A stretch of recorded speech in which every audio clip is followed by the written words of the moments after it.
Vote के लिए। अब आप सारे लोगों से पूछा जाए कि नरेंद्र मोदी जी गुजरात से आते हैं किस लिए? वोट के लिए। नरेंद्र मोदी जी गुजरात से आते हैं वोट के लिए। मायावती जी दिल्ली से आती हैं वोट के लिए। अखिलेश यादव मैनपुरी से आते हैं वोट के लिए।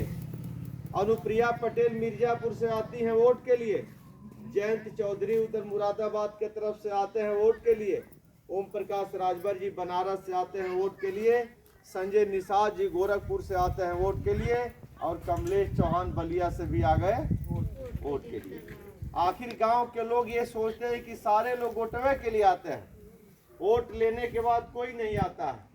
गांव में आप जाएंगे तो गांव के लोग आराम भाषा में बोलते हैं कि सारे लोग वोट के लिए आते हैं और जब वोट ले लेते हैं तो कोई आपके बीच में नहीं आता। तो सारे लोग वोट के लिए क्यों आते हैं? इसलिए कि वोट में सारी शक्ति है, वोट ही में सारी शक्ति है, इसलिए सारे लोग वोट के लिए आते हैं। आप समझ सकते हैं कि वोट में क्या शक्ति है। आपके यहाँ बीडीसी बैठे हैं, आपके बीडीसी आपके वोट से बने। आपके गांव का प्रधान आपके वोट से बना है।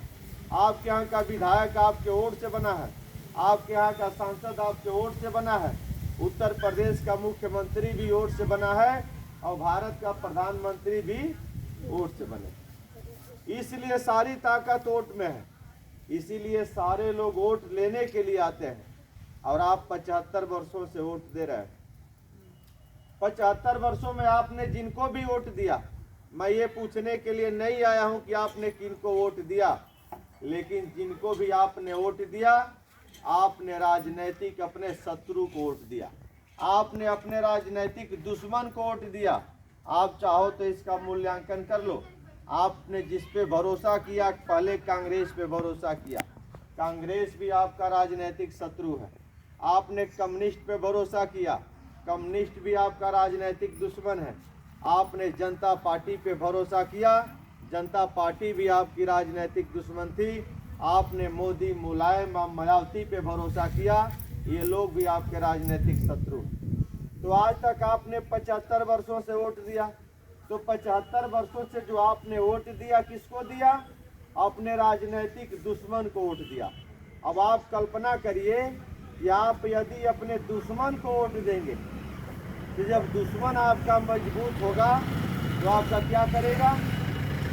आपको प्रताड़ित करेगा, आपको परेशान करेगा, आपके अधिकार को लूटेगा। इसी तरह से जिनको जिनको आपने वोट दिया है, उन सारे लोगों ने मिलकर के आपको लूटा, आपके अधिकार को लूटा है। आप चाहो तो इस आजमगढ़ जनपद का मूल्यांकन कर सकते हैं। हम जिस आजमगढ़ जनपद में खड़े हैं, इसी आजमगढ़ ने